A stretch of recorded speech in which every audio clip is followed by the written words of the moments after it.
Hello friends, কেমন আছেন? নিশ্চয়ই ভালো। ফ্রেন্ডস, আজ আমি আপনাদের জন্য একটা দারুণ রেসিপি নিয়ে এসেছি। দেখতে কি ইয়ামি, তাই না? হ্যাঁ, খেতেও খুব মজা। এটা হচ্ছে ধুন্দুল ভাজি। ধুন্দুল একটু নরম টাইপের হয় তো, ভাজতে ভাজতে কিন্তু এইরকম হয়ে যায়, বাট খেতে অসাধারণ। সো কথা না বাড়িয়ে চলে যাচ্ছি রেসিপিতে। আমি শুধুমাত্র লবণ মরিচ দিয়ে রান্নাটা করেছি। ফার্স্ট, ধুন্দুলের ছোকলাটা ভালো করে ছিলে এইভাবে চাকচাক করে কেটে ঠিক যতটুকু লবণ দিতে চান ততটুকু লবণ দিয়ে একবারে মেখে রেখে দিবেন। ফ্রেন্ডস, 10 মিনিট মতো এভাবে মেখে রেখে দিলেই চলবে। তো প্যানে তেল দিয়ে দিতে হবে, এর মধ্যে রাঁধুনি ফোড়ন দিয়ে দিয়েছি। রাঁধুনিটা পুরো একটু ফ্লেভার অ্যাড হলে তখন ওই ধুন্দুলগুলো একদম চিপে চিপে জলটা বের করে দিয়ে দিব।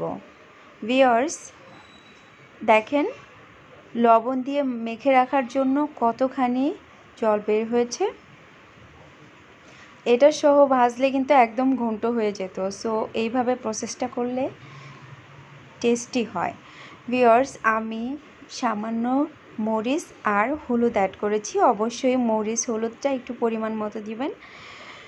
ফ্রেন্ডস, ধুন্দুল একটু মিষ্টি মিষ্টি টাইপের হয় তো, সো খেতে কিন্তু খুবই ভালো লাগে। আপনারা যেমন ঝাল খেতে পছন্দ করেন ওই পরিমাণে মরিচ দিবেন।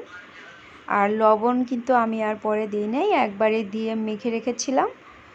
পরে খেয়ে দেখে লবণটা অ্যাড করতে হলে করব।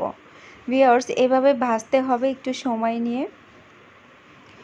একটু জল উঠতে পারে, কিন্তু চুলার আঁচটা একটু বাড়িয়ে রান্না করতে হবে।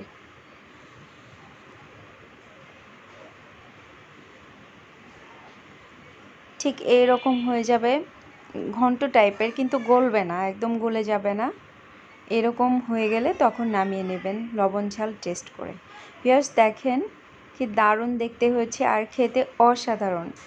শুধুমাত্র লবণ মরিচ দিয়ে এভাবে রান্না করলে যে এত টেস্টি একটা খাবার হতে পারে তা আপনারা না খেলে বুঝতে পারবেন না। সো আজই ট্রাই করুন আর আমাকে কমেন্টস বক্সে জানান যে রান্নাটা আপনাদের কেমন লাগলো। ভিউয়ার্স, আজকের মতো এই পর্যন্তই। ভালো থাকবেন।